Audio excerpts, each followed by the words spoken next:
Chaque semaine dans l'invité gospel, j'ai le plaisir de recevoir des artistes, des personnages de la scène gospel. Alors, si vous êtes chanteur ou musicien, ou chef de chœur, ou compositeur, ou organisateur de concerts, directeur artistique, etc., votre tour viendra. Mais aujourd'hui, je reçois un seul homme qui est tout cela à la fois. Fred Lewin, bonjour. Bonjour Edouard, merci de l'invitation. Merci à toi d'avoir répondu présent, d'être venu de loin, d'ailleurs. Hein. C'est un plaisir. Donc, il n'y a pas le soleil qui a du côté de Montpellier. Désolé, mais bon, ça va, il fait bon dans le studio. Il fait super bon, c'est surtout la chaleur fraternelle qu'on ressent. Ah, super, merci. Alors justement, une première question tout de suite comme ça, parce que j'ai dit effectivement, tu es un peu tout cela à la fois. Est-ce que c'est le secret pour durer aujourd'hui dans le gospel qu'il faut être chanteur, mais aussi organisateur, coach, chef de chœur ? Est-ce que c'est le secret pour retenir dans le gospel? Je ne sais pas, mais en tout cas, c'est une opportunité que j'ai eue. C'est vrai que ça, tout au long de ma carrière, ça m'a permis de pouvoir évoluer, pour m'adapter aussi aux différents appels que j'ai pu avoir.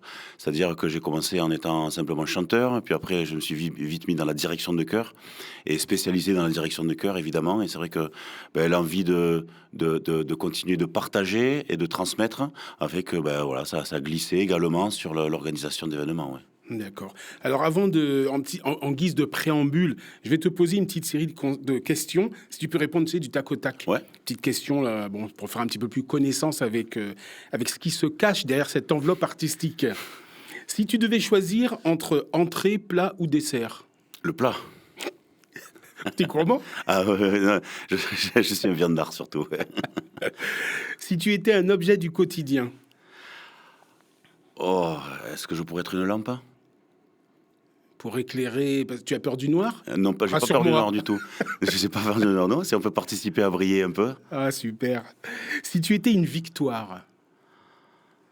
La victoire sur la dépression. Ah, ok. Si tu étais une émotion. La joie. Tu as le droit de la jouer au piano si tu veux. Non, je vais la faire avec mon visage, la joie. Si tu étais un lieu. Ah, les Cévennes. Un animal.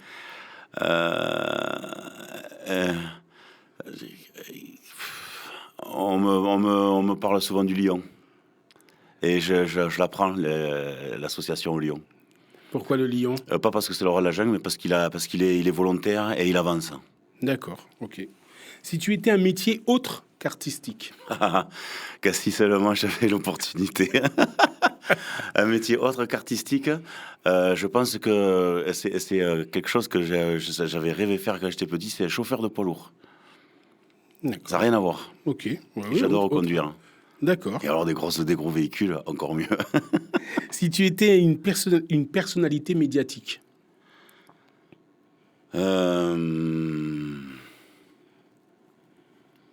Tu me poses une bonne colle. Et si tu étais un super pouvoir, pour terminer. Évidemment, celui qui arrive à faire un consentement de tous, celui qui arrive à répandre la paix. Bien. Eh bien, écoute, je te le souhaite. Écoute, on y travaille, mais bon, il y a du boulot. Donc justement, je disais que tu es chanteur, auteur, compositeur, chef de chœur, directeur artistique, musicien. Est-ce que j'ai oublié des choses ? Bon, c'est pas mal, ouais. J'essaie d'être papa aussi et mari. Papa, chef de famille. Alors je me demande, est-ce que tu as encore le temps de t'ennuyer ou d'avoir des trous dans ton planning ? Alors c'est exactement la problématique. Voilà. C'est que j'ai du mal à me poser et je rêverais de pouvoir avoir un peu plus de moments de vide. D'accord, ok. J'y travaille. Tu travailles. Tu aimerais vraiment pouvoir te poser ou bien tu es un super actif ? J'aimerais y arriver en fait. T'aimerais y arriver ? J'aimerais y arriver. Que ça arrête de tourner, d'avoir des nouvelles idées, des envies, etc. Juste d'être dans la contemplation, j'y travaille. Alors, beaucoup d'artistes gospel que tu connais, qu'on connaît un peu tous, ont fait leurs armes, comme on va dire, sur les bancs de l'église. Mm-hmm. Quelle est ton histoire à toi ? Raconte-moi un peu ta rencontre avec la musique, ta rencontre avec le chant et ta rencontre avec le gospel. Ma rencontre avec la musique date de tout petit parce que je suis issu d'une famille de musiciens où on nous a mis à la musique, on est 4 enfants, où on nous a mis à la musique très tôt. À 6 ans, j'ai commencé à faire de l'instrument. conservatoire de musique, etc. Mais je ne me suis pas du tout plu et je me suis fait renvoyer de tous les instruments qu'on me faisait faire jusqu'à 13-14 ans où là, j'ai arrêté de batailler avec ça. Mm. Et à 17 ans, on m'a demandé, j'avais malgré tout un bagage musical, parce que malgré tout, on avait travaillé la musique, puis j'ai baigné dedans, donc d'une manière ou d'une autre. Et à 17 ans, on m'a demandé de faire un remplacement dans un groupe de gospel local dans le sud de la France, parce que je chantais la voix grave, donc ils avaient besoin d'un chanteur basse pour une tournée d'été. J'ai fait cette tournée d'été avec ce groupe-là, et ça m'a permis de découvrir cette musique-là. Et je me suis levé un matin, j'étais avec des copains, et j'avais eu l'appel dans la nuit. Je me suis relevé le matin et je dis, bon ben les gars, j'étais avec des collègues, j'ai dit, bon ben les gars, je serai chanteur de gospel. Alors évidemment, tous mes copains étaient morts de rire, ils m'ont dit, c'est bon, t'es samedi soir hier, t'es encore sur le reste de la soirée. J'ai dit, non, ce sera comme ça, mais c'est sûr, à l'époque, je chantais bien faux, j'avais aucun bagage, j'avais rien, mais je savais que j'étais appelé à aller là-dedans. Et j'allais être étudiant, je venais d'avoir mon bac, donc j'avais une chambre de CTU, et je me suis fait offrir pour mes 18 ans un piano. Et je savais jouer au clair de la lune à 2 doigts à ce moment-là. Mm. Et dans les fins des années 90, on n'avait pas l'internet qu'on a maintenant, donc j'allais chez tous les disquaires acheter des disques de gospel, je les mettais, les cassettes, et j'ai étudié tous les groupes que j'ai pu écouter, comprendre comment ils ont harmonisé, comment ça se jouait, les accords, tati, etc. Et l'année d'après, j'ai monté ma première chorale, qui est GNAS Gospel maintenant, et donc ça fait bientôt 30 ans. Et c'est cette histoire-là, c'est comme ça que j'ai découvert la musique. Mais ce qui est drôle, en tout cas, c'est là où Dieu a de l'humour. C'est-à-dire que je suis fils de pasteur anglais et grandi dans la musique. Et ce sont les 3 choses que j'ai rejetées à l'adolescence. C'est-à-dire la spiritualité, ma religion, ma spiritualité, tout le côté anglo-saxon de moi, je ne voulais pas en entendre parler, et la musique. C'est des choses que j'ai rejetées. Et il m'a réappelé en étant chanteur en anglais de musique spirituelle. Donc le Seigneur est incroyable. Il ne te reste plus qu'à être pasteur. Alors, on en reparlera une autre fois. Je ne suis pas sûr d'être prêt à ça. Mon ministère, je ne crois pas qu'il soit là-dedans encore. En tout cas, pour l'instant. Alors, tu aurais pu, en fait, puisque tu joues du piano, tu aurais pu te lancer dans une carrière solo, je veux dire piano-voix. Pourquoi est-ce que tu as choisi de te tourner vers la chorale ? Alors, je ne suis pas sûr d'être capable de porter un piano-voix seul. C'était pas vraiment mon talent. Et ce que j'aime avec la chorale, c'est comment on peut vraiment jouer avec les voix. Comment on peut, ça c'est pour le côté artistique, jouer avec les voix, faire tous les effets qu'on peut faire avec une voix, les différentes, autant de façons de faire sonner une voix, et surtout quand il y en a beaucoup, c'est passionnant, c'est extraordinaire. Mais également, c'est le contact avec les gens que j'aime avec la chorale. J'aime les chorales de masse en plus, quand on est nombreux. Et ce que j'aime, c'est les échanges qu'on a et ce qu'on peut vivre à travers le chant, en fait. Et que j'aime le partager et j'aime énormément transmettre ce qui m'a été donné, ce que j'ai reçu, ce que j'ai travaillé aussi avec ça. Et pouvoir le partager, le transmettre, c'est ce qui m'anime maintenant et pourquoi je suis bien dans la direction de chœur. Alors moi qui ne suis pas du tout musicien, c'est vrai que je pars plutôt dans la facilité en me disant, ben voilà, piano-voix, c'est tranquille, je chante. Tandis que j'ai l'impression que vous, les chefs de chœur, vous partez dans ce qui est de la difficulté d'accueillir une masse de personnes qui ont des niveaux complètement différents et de les amener à un unisson ou à 4 voix, c'est partir vers la difficulté. Pour toi, ouais. Mais pas pour moi. Moi, je suis plus à l'aise. C'est plus facile pour moi ça que de me retrouver à en faire du piano-voix et de devoir vraiment habiller juste avec un piano et une voix.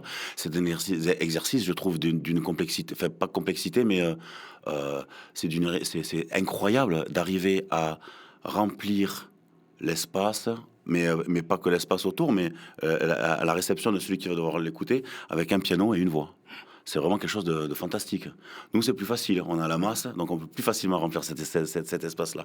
Donc c'est peut-être 2 avoirs juste complètement différents. Pas persuadé du tout qu'il y en ait un qui soit plus facile que l'autre. Après, il y a des appels sur lesquels on est plus à l'aise.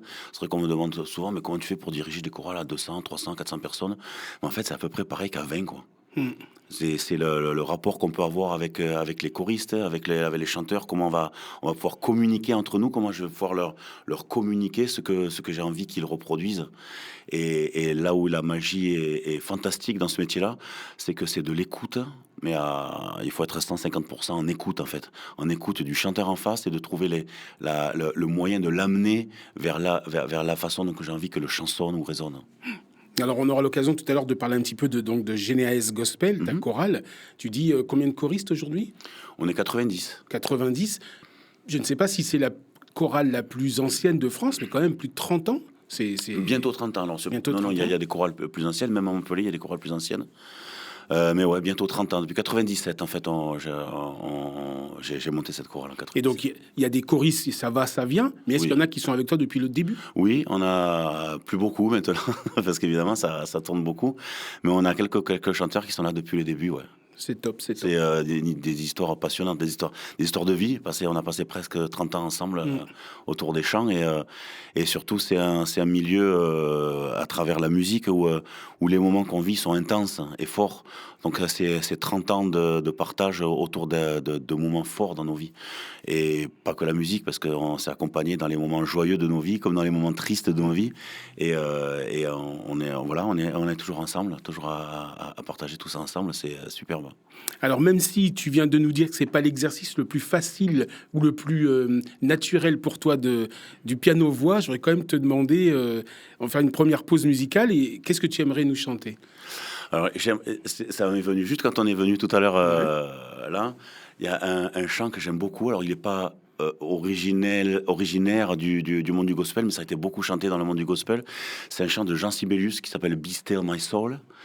J'adore cette mélodie. C'est un chant qui m'apaise, mais comme le dit le chant, ce chant dit que à travers les tempêtes et les ouragans, c'est Be Still My Soul, ça veut dire reste tranquille mon âme, parce qu'il y en a un qui veille et qui nous amènera à bon port et qui prend soin de nous à chaque instant.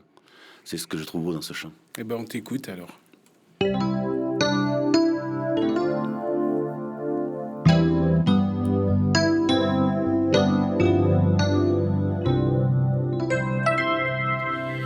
Be still my soul, the Lord is on your side. Bear patiently the cross of grief and pain. Leave to thy God to order and provide. In every change, He faithful will remain. Be still, my soul, thy best, thy heavenly friend. Through thorny ways leads to a joyful end.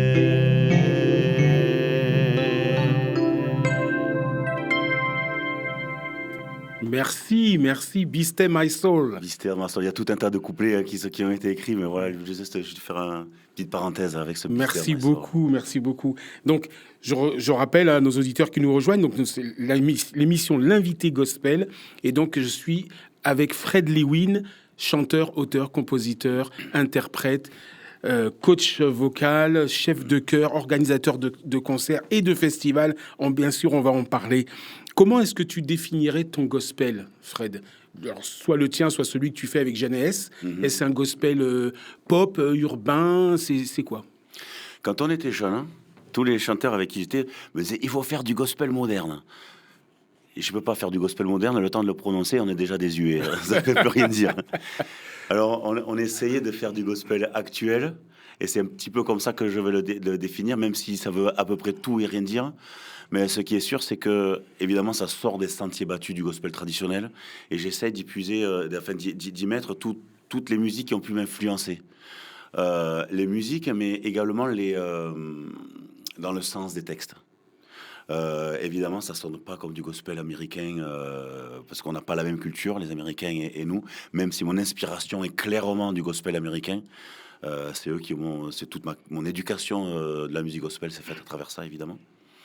Mais il y aura dans les différents titres que je peux composer des influences. On va pouvoir entendre du reggae, on va pouvoir entendre de la funk, évidemment, beaucoup de soul et de sonorités qui vont vers le blues. Euh, il peut y avoir des bouts de rock qui vont se mélanger avec, etc. Et c'est ce que j'aime en fait la proposition qu'il y a, c'est la diversité en fait, et que tout ça travaille ensemble et puis et va dans les compositions des chants et dans les textes évidemment pareil. Mon influence vient de mon histoire de la même manière, et même si j'ai grandi dans l'église, mon père étant pasteur. Mais j'ai fui l'église à un moment donné, et en fait, ça fait que les textes, ils peuvent aller dans le fruit d'un apprentissage qui s'est fait, d'un apprentissage spirituel qui s'est fait et dans l'église et en dehors de l'église, en fait. Et du coup, ça veut dire que les textes, ce sont pas simplement les mêmes textes que les cantiques, hein, mais ça peut avoir des inspirations qui vont sur mon histoire personnelle, de comment j'ai vécu les épreuves et comment je m'en suis sorti, en fait. Et donc du coup, c'est vrai que ça donne pas forcément quelque chose de traditionnel, mais voilà, en tout cas aussi sincère que j'arrive à l'être. Alors, tes activités artistiques et surtout de chef de chœur t'ont permis d'aller aux quatre coins du monde. Tu côtoies des chorales gospel qui, je sais pas moi, en Irlande, en Afrique, un peu partout. Retour en France. Si on te demandait de comparer ou de juger le gospel français par rapport à ce gospel qu'on trouve ailleurs. Il y a... Mais en fait, ce qui est rigolo, c'est que partout où on va, enfin, où je peux aller sur la planète, en fait, tu sens les différentes influences, mais culturelles, locales des gens. Ce qui peut-être fait une identité du gospel français, c'est sa capacité, mais c'est parce que c'est notre culture. Et c'est en plus très présent en ce moment, la fameuse laïcité française. Et beaucoup de chorales gospel sont là-dedans. Et on a les chorales d'église, mais on a aussi des chorales qui sont hors d'église. Il y en a même qui essayent de faire du gospel non spirituel, non chrétien. Bon, et je sais pas comment ça marche, mais il y en a qui y vont. Et c'est vraiment peut-être une des spécificités de notre région, peut-être l'Espagne un petit peu là-dedans, mais en tout cas en France, d'avoir cette volonté. Certaines diront que ouais, mais c'est du gospel, ils sont pas chrétiens, ok, chacun est libre de juger, j'arrive pas à y être. Mais ce que je trouve intéressant là-dedans, c'est que des gens qui ne sont pas du tout de cette culture-là, que ce soit musicale ou spirituelle, ils sentent qu'il y a quelque chose de fort et de puissant. Et c'est ça que les gens vont chercher dedans.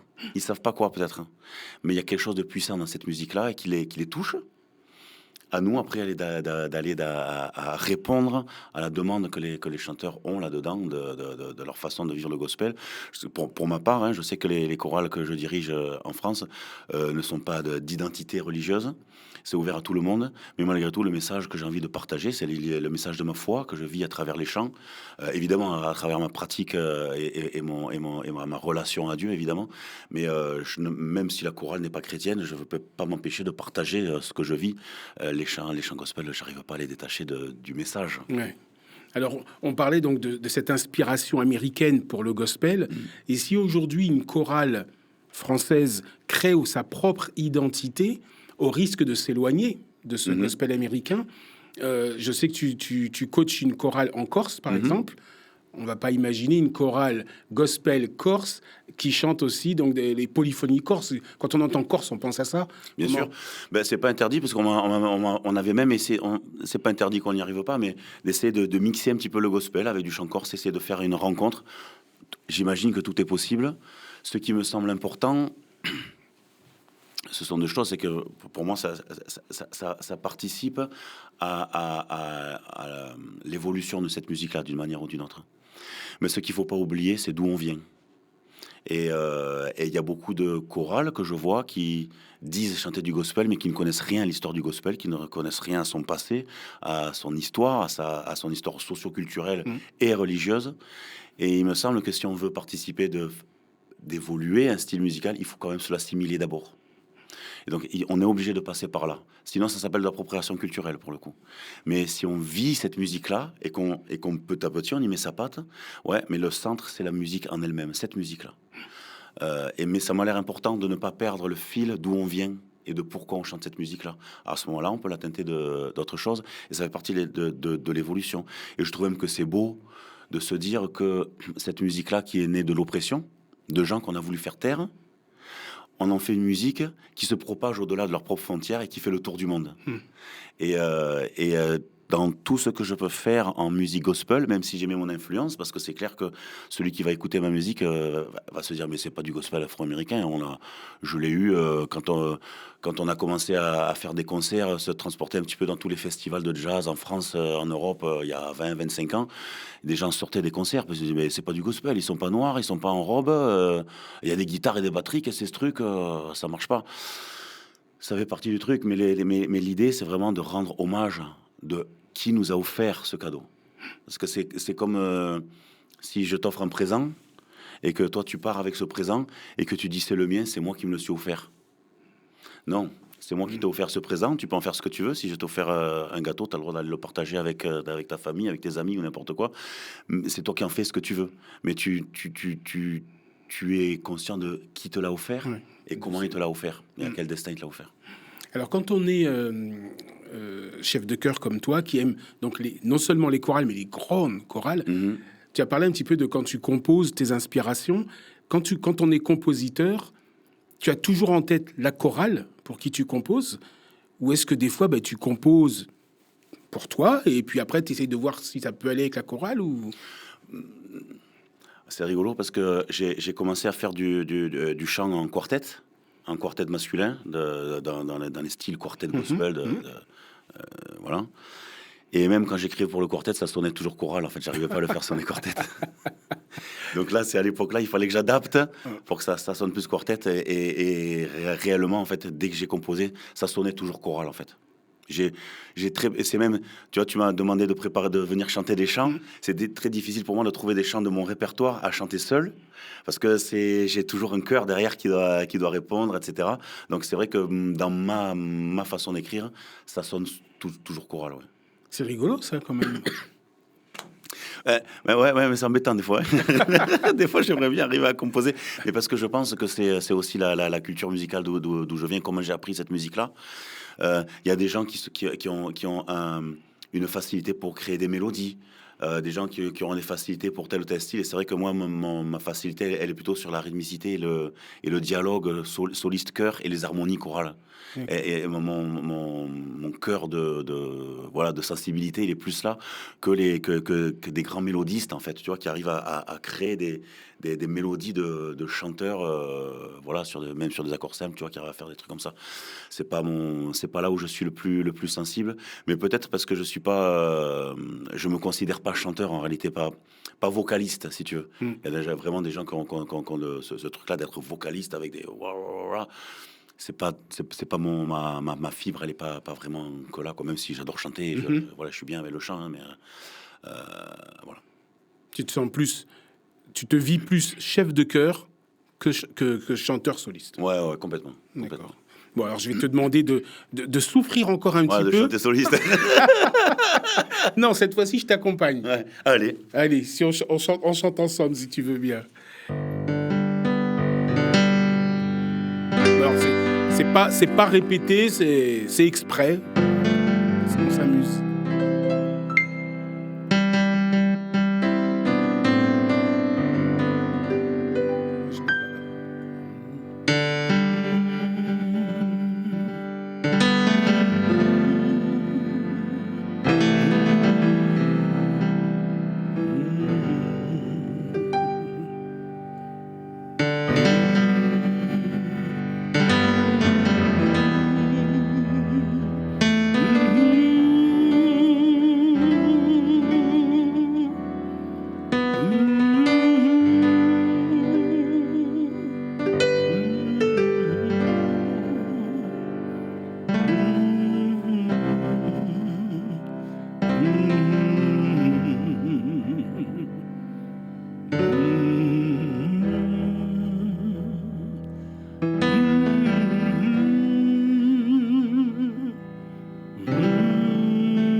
Amazing grace,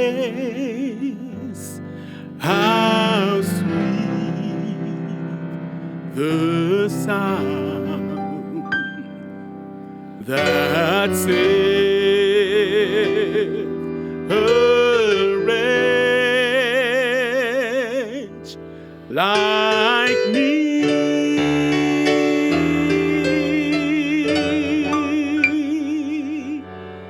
I was lost, but now I'm found. Was blind, but now I see.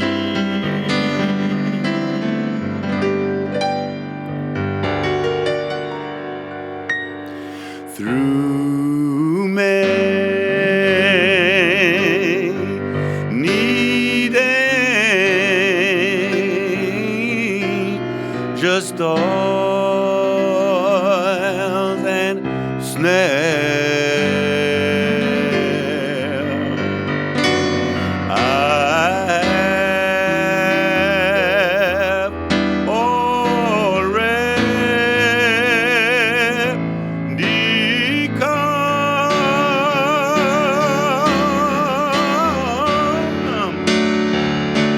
'Twas grace that brought me safe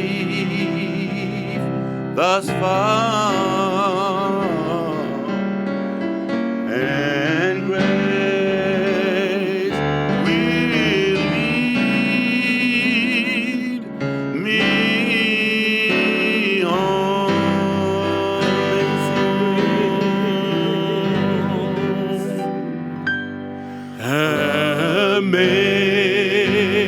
Amazing grace, how sweet the sound that saved a wretch like me.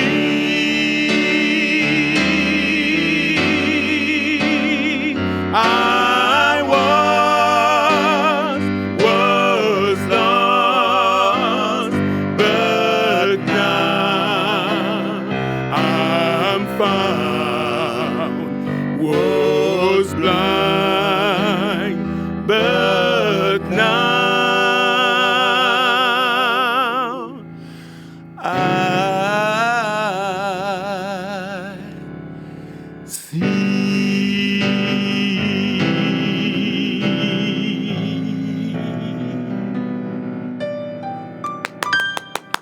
Ah, merci. Merci, très bien.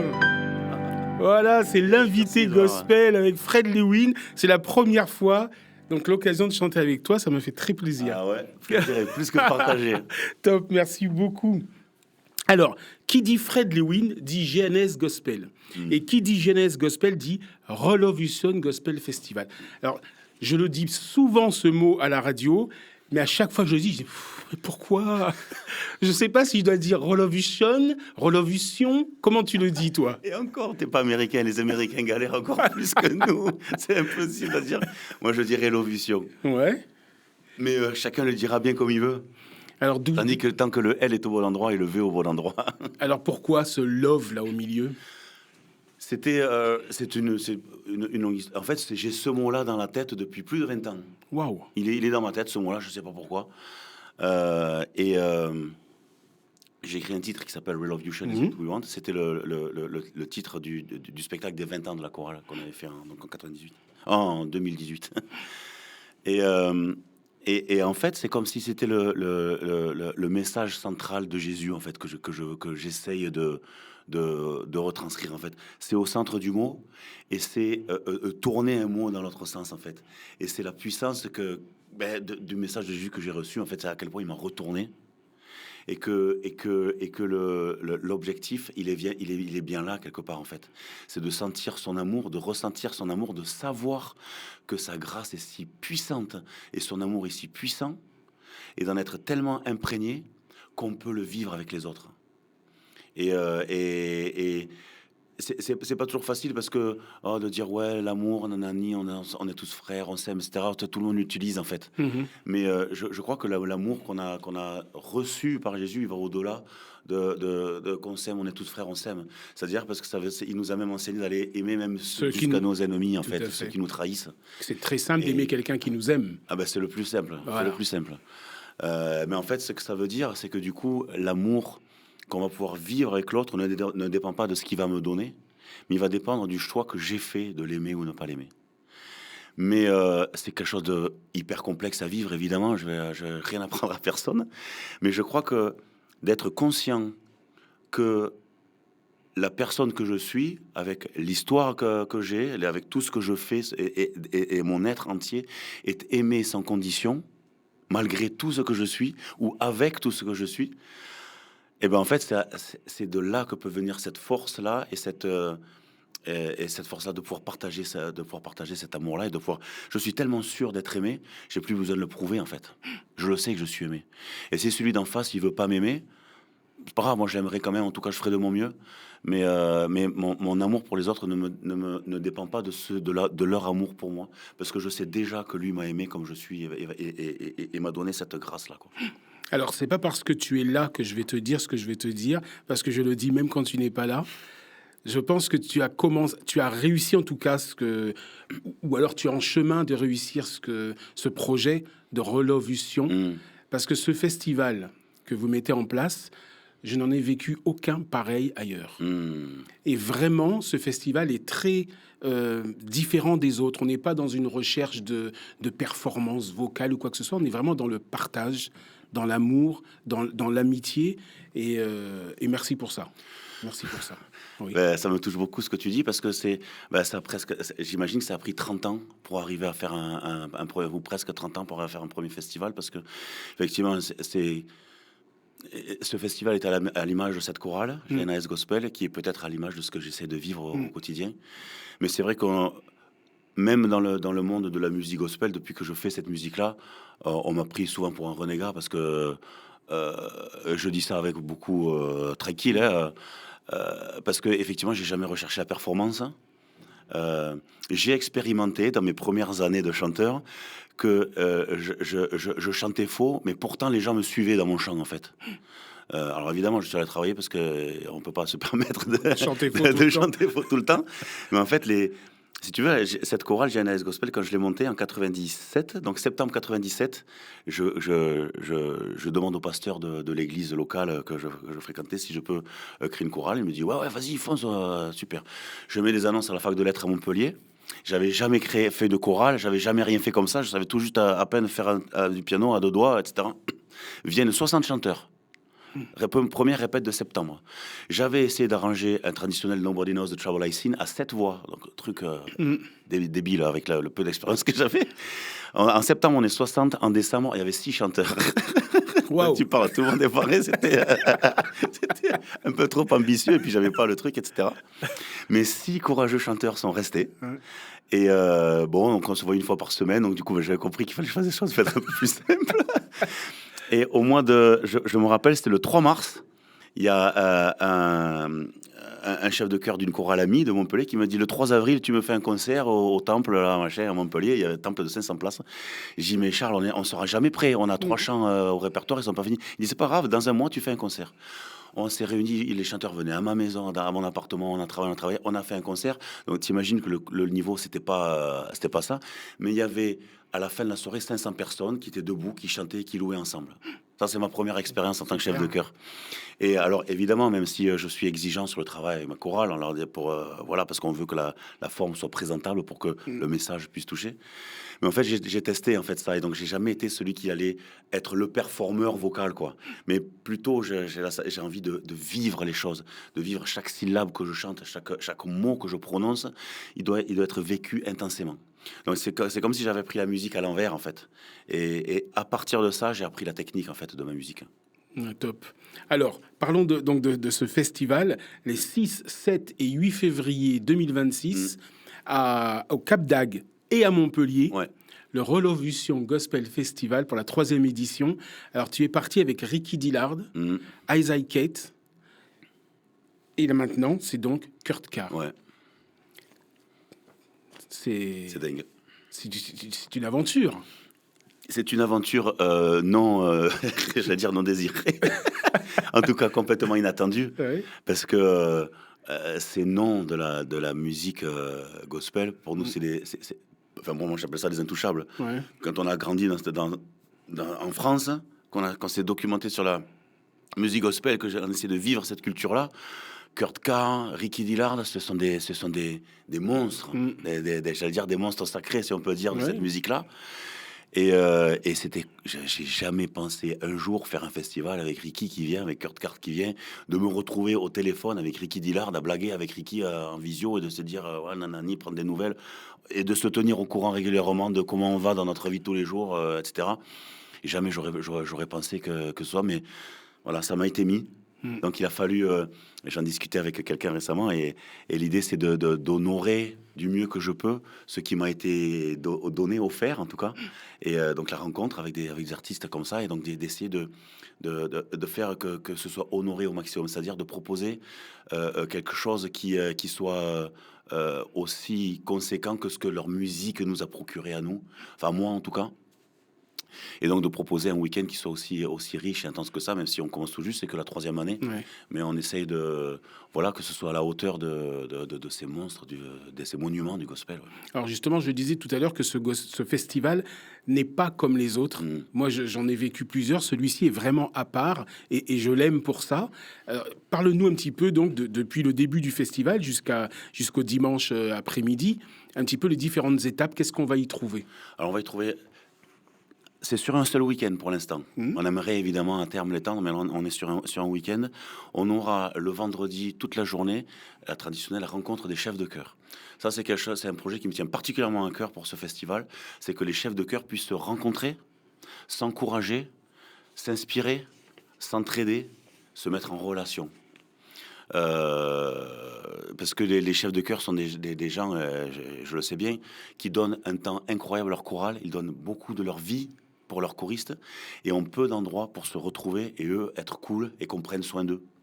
Il n'y a pas d'école de formation pour les chefs de chœur de gospel non plus.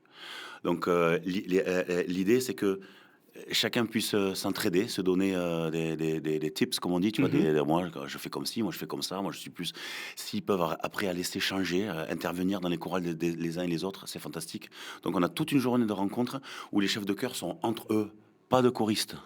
Rien, ils peuvent dire ce qu'ils veulent, il n'y a que entre eux, s'échanger, faire connaissance.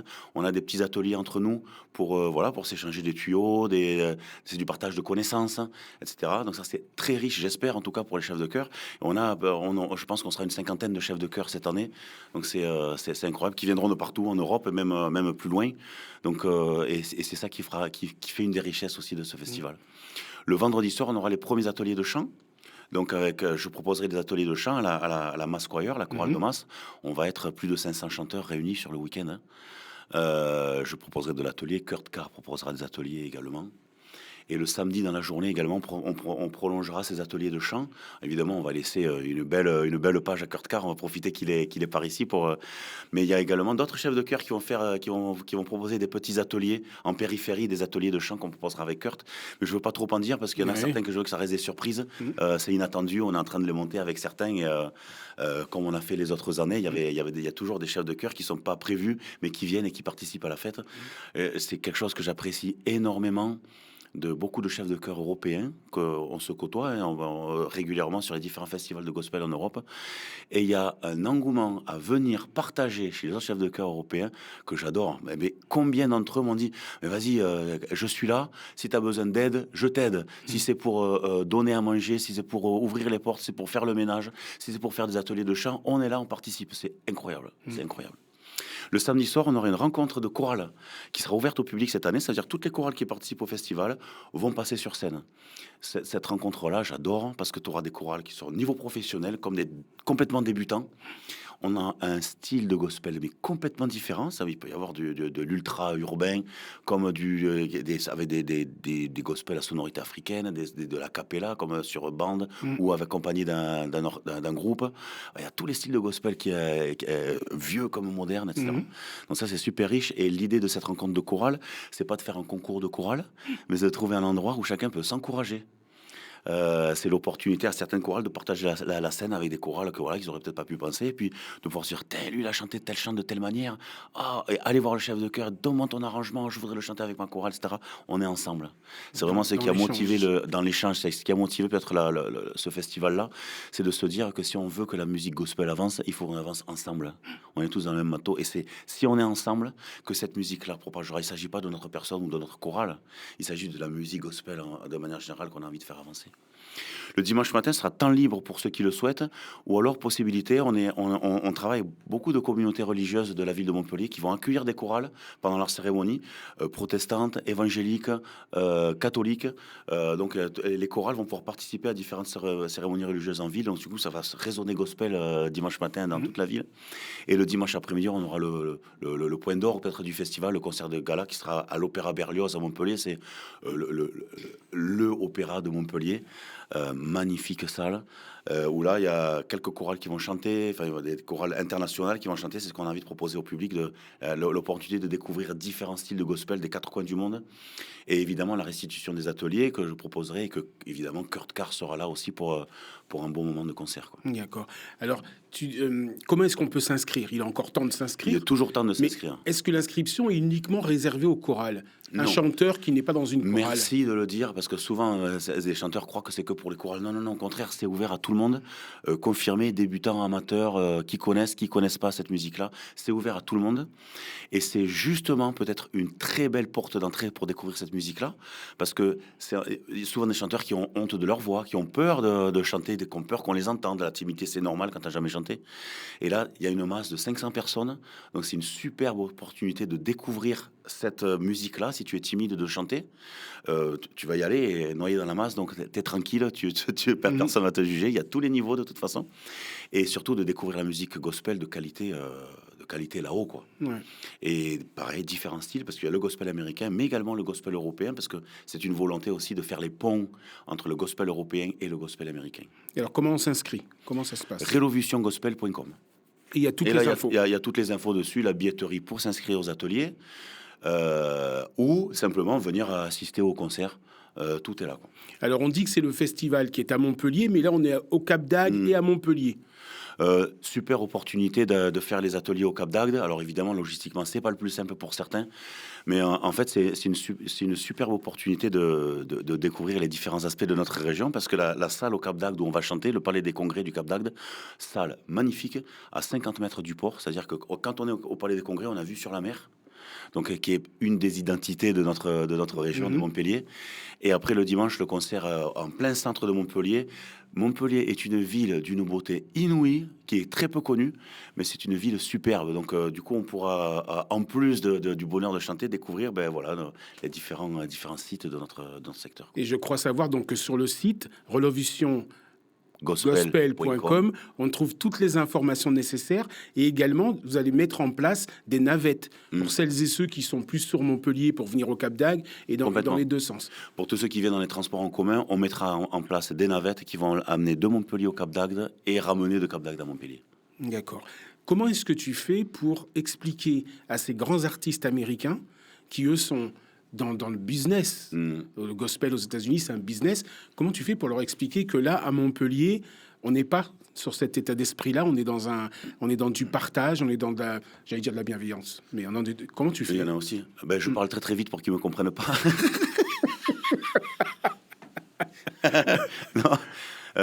Non, en fait, c'est peut-être la phase la plus délicate pour moi, en fait.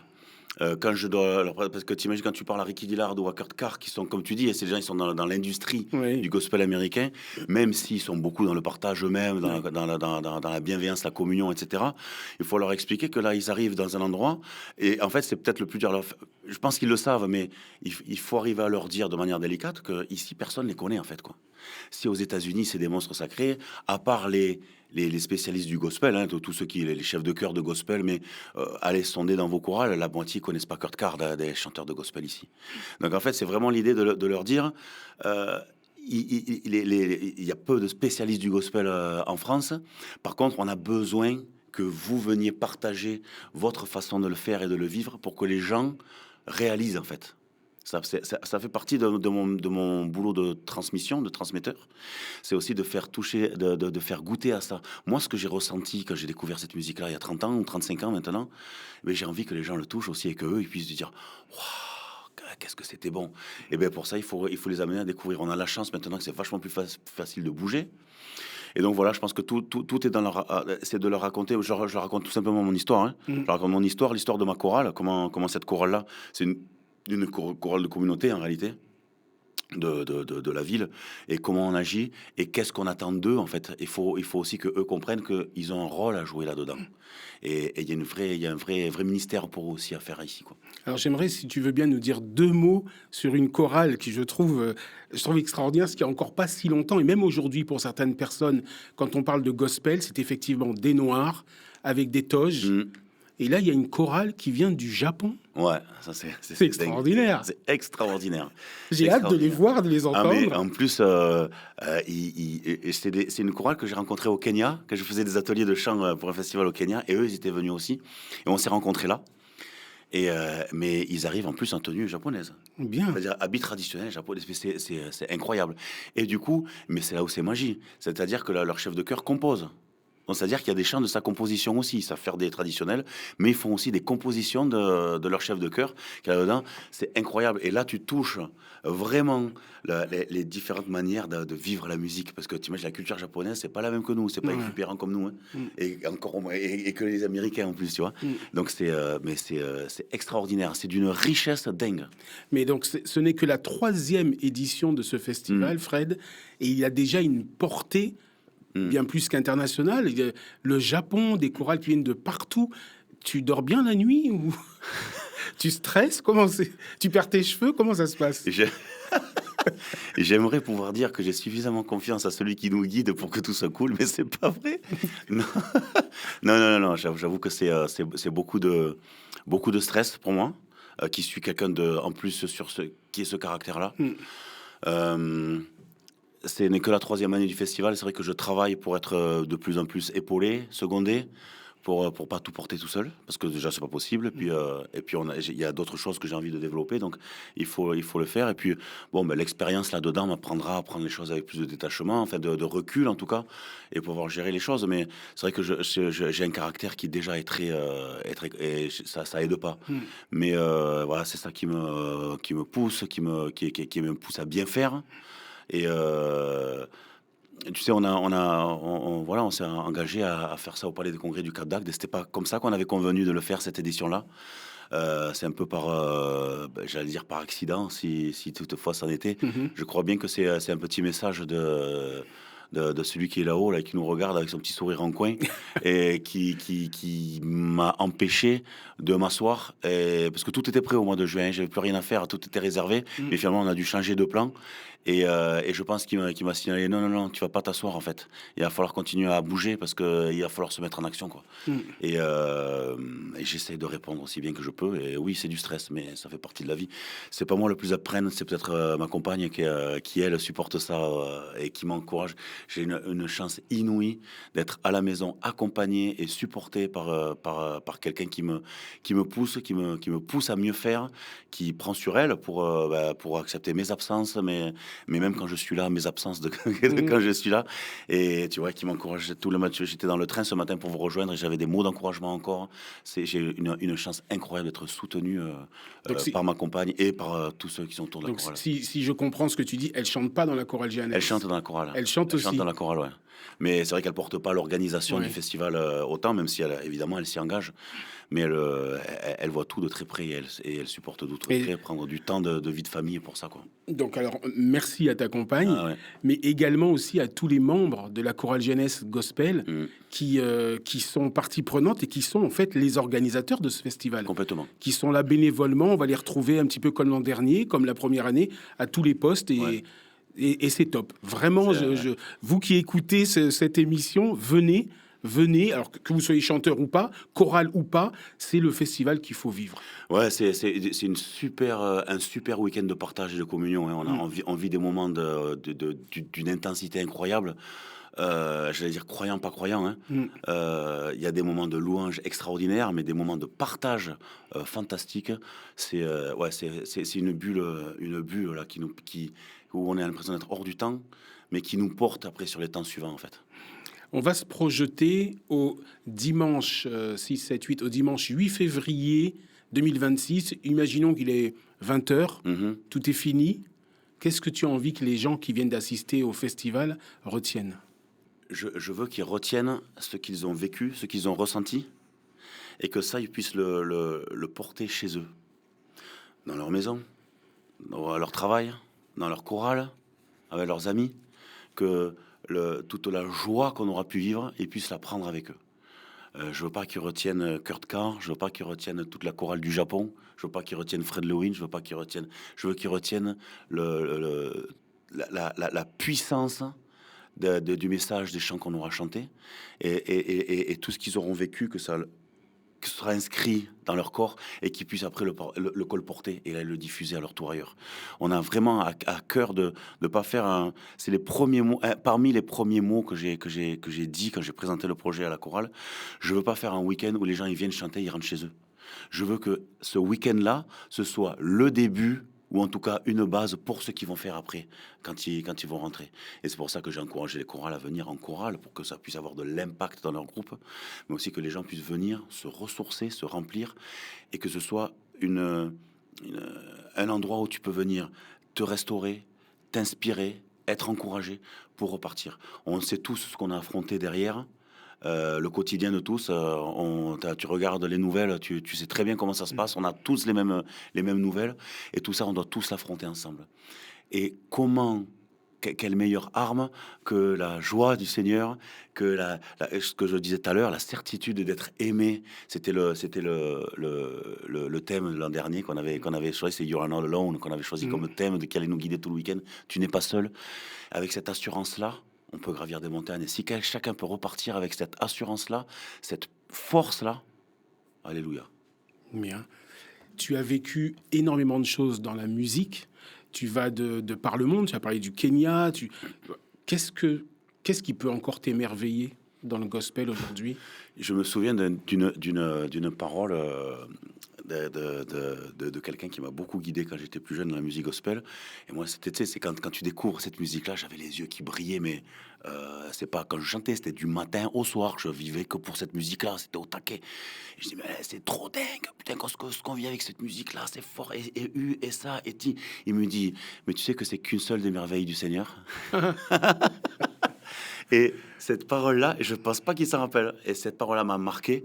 Et en fait, à ta question, il y a tellement de choses qui peuvent m'émerveiller, tellement de choses. Et en fait, je ne les connais pas. Je suis trop limité pour répondre à cette question. Mais ce qui est beau, c'est que lui, il a des surprises pour moi, ça c'est sûr, que je ne connais pas. Et à moi d'essayer de rester ouvert à ça et de prendre tout ce qui me sera donné. Alors, on arrive tout doucement à la fin de notre échange. Déjà. Ben oui, déjà, ça passe vite. Il y a une question, si je te la pose pas, je serai pas un bon intervieweur, même si je vais comprendre qu'il y a peut-être des secrets et tout ça. Tu es déjà sur le festival 2027 ? J'aimerais l'être plus. C'est rigolo. Tu m'as posé la même question l'an dernier. Et à quoi j'avais répondu oui, que j'avais déjà commencé à préparer l'édition 2026. Et là, sur la 2027, j'ai des idées, mais je sais que j'ai pas la réponse encore de comment ça va s'organiser. Alors, je laisse mûrir. Et je sais très bien que va arriver le déclic à un moment donné. Mais oui, il y a des pistes. J'ai différentes pistes. On a différentes volontés. Les années se suivent et ne se ressemblent pas, même si le programme a l'air d'être le même. La façon de les vivre à l'intérieur ne sont pas les mêmes. L'an dernier, on avait vécu quelque chose de très, très intense avec Isaac Cates. On n'avait pas de concert ouvert au public. Donc peut-être c'est une piste pour les autres années, mais le fait qu'il n'y avait pas de concert, il n'y avait pas de pression. En fait, les chanteurs n'ont pas ressenti de pression et du coup, c'était beaucoup plus libéré et beaucoup plus intense émotionnellement. Et ça m'a plu aussi. Et j'aime le fait qu'on a l'opportunité de croiser Kurt Carr, de croiser Isaac, de croiser Ricky Dillard, de n'importe quoi. Mais j'aime l'idée aussi qu'on puisse simplement venir, se rassembler, louer, chanter ensemble. Et peu importe la star qui est là, en fait, et d'oublier la star qui est avec nous, mais juste l'envie de vivre ces chants-là ensemble. Alors c'est un gros travail à faire parce qu'on sait très bien que pour faire venir les gens, il faut leur envoyer des étoiles dans les yeux. Mais je sais qu'on va ça risque de bouger avec ça, en fait. Ce que tu disais tout à l'heure, cette volonté que ça reste familial, que ça reste autant de sincère dans ce qu'on va partager et vivre. C'est pas de la performance, c'est pas du star system. C'est même si il y a des stars qui viennent. L'idée, c'est vraiment de pouvoir partager et communier ensemble. Donc voilà, ça c'est ce que j'ai dans la tête. Les invités, exactement, j'ai des idées, mais il n'y a rien de fixé encore. Je pense qu'il y en a un qui travaille en moi là, pour dégrossir le chemin et qui m'enverra les signaux que je tâcherai d'écouter, quoi. Et ce qu'on peut dire également, c'est que même si ce sont des stars américaines, lors du festival, c'est pas des stars. Elles sont quand même très accessibles.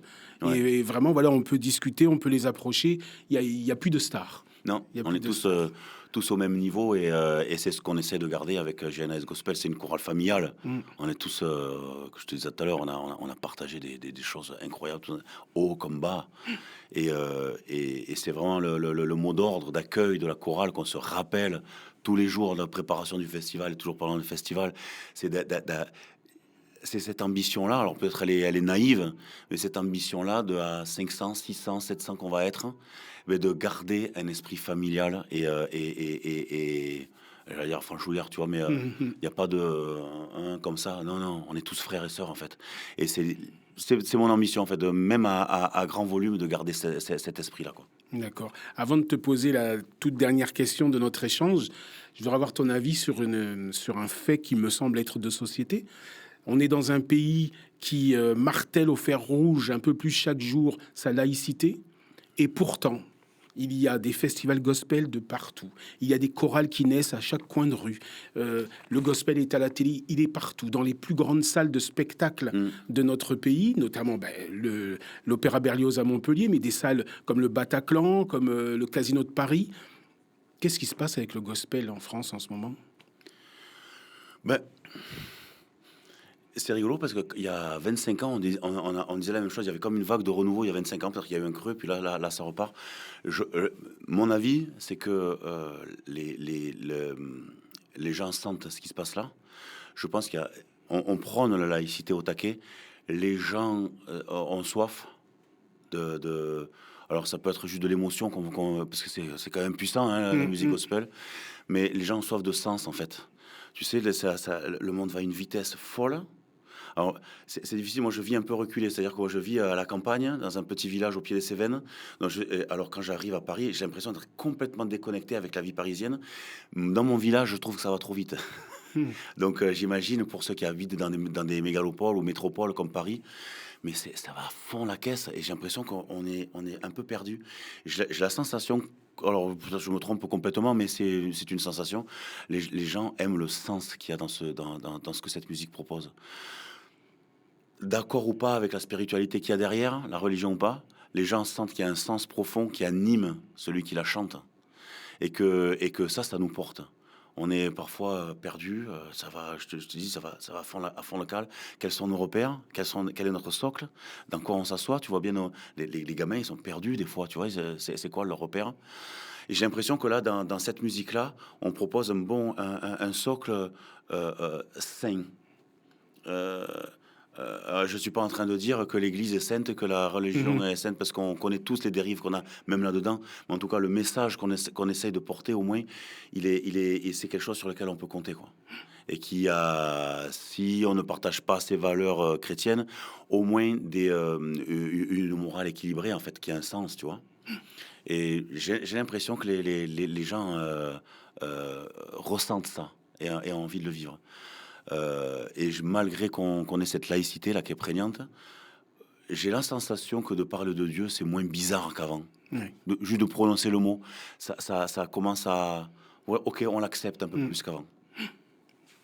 aucun des invités qui sont passés derrière ce micro n'a échappé à la question de cette émission. Et j'ai fait exprès de te la poser en fin d'émission parce que j'ai comme le sentiment que ce que tu vas me dire peut être aussi la définition de ce festival. Pour toi, le gospel, c'est quoi ? Pour moi, c'est une superbe porte d'entrée pour toucher une des merveilles de Dieu, pour toucher la beauté et la beauté de ce qu'il nous a mis sur terre. Ce qu'il y a de fort avec cette musique-là, je dis cette musique-là, j'imagine que c'est avec l'autre musique, mais c'est la seule que je pratique vraiment, donc je me permettrai de parler que de cette musique-là. C'est qu'en fait, c'est ce que j'essaie de transmettre à mes chanteurs, qui ne sont pas mes chanteurs d'ailleurs, mais ceux qui chantent avec moi. C'est le niveau de discours sur lequel on est. On n'est plus sur le contrôle et le mental, mais c'est simplement se laisser aller et se laisser toucher, en fait, par cette beauté-là. La musique, les mots qu'on emploie, le message qu'on veut nous faire passer, mais qu'on n'est plus en train d'essayer de tout contrôler. Il y a un truc quand même dingue, c'est que l'être humain a envie de contrôler, il essaye même de contrôler la nature, qu'on ne peut pas contrôler, mais on essaye quand même. Je suis à peu près convaincu qu'on sait que c'est pas possible, mais on essaye quand même, on va aller au plus loin là-dessus. Et en fait, c'est une superbe manière de lâcher ça et de toucher, d'être touché au plus profond par la beauté par la beauté de Dieu, quoi, de ce qui nous offre, de ce qui fait tomber sur nous, quoi.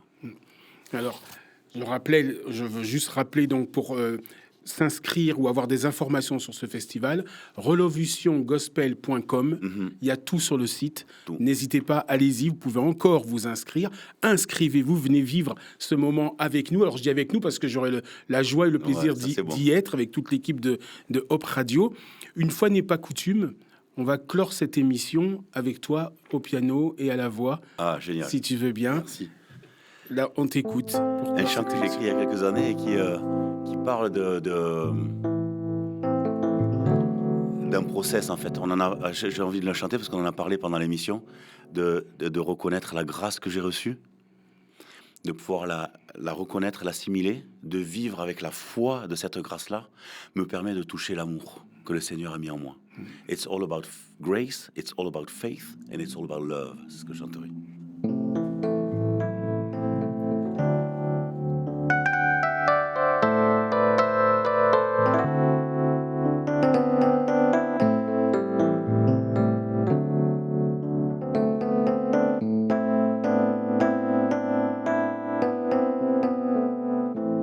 I've got to face reality,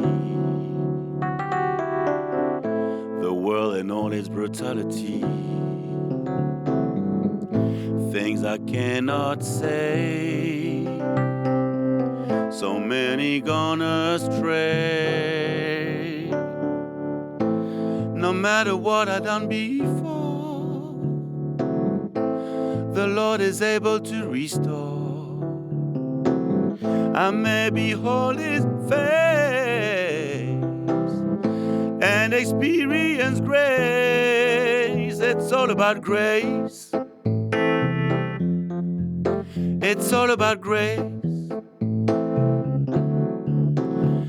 I'm broken, but I'm healed, lifted when I fall. I may stumble on the way. He has never given up on me yet. It's all about grace. It's all about grace. Good and bad on every side. I'ma look up when I'm tried. Hold on tight and I won't give up as I try. No matter what I've done before, the Lord is able to restore. I may behold His face now and experience faith. It's all about faith. Ooh, it's all about faith, yeah. I'm gonna praise Him when I'm glad, lift Him when I'm sad, praise Him when times are hard. I need to thank Him all the time. It's all about faith. All about faith.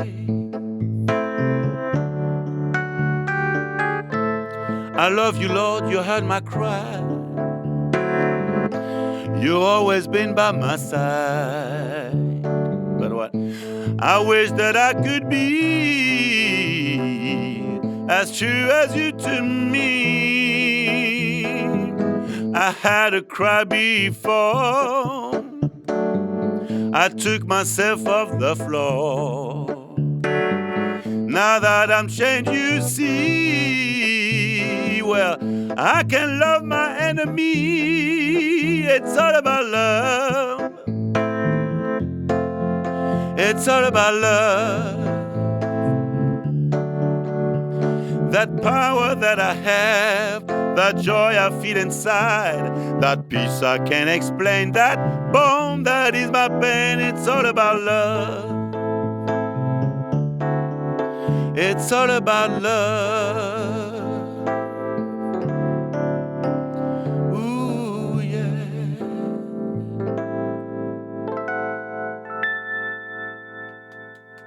Merci. Merci beaucoup, Fred.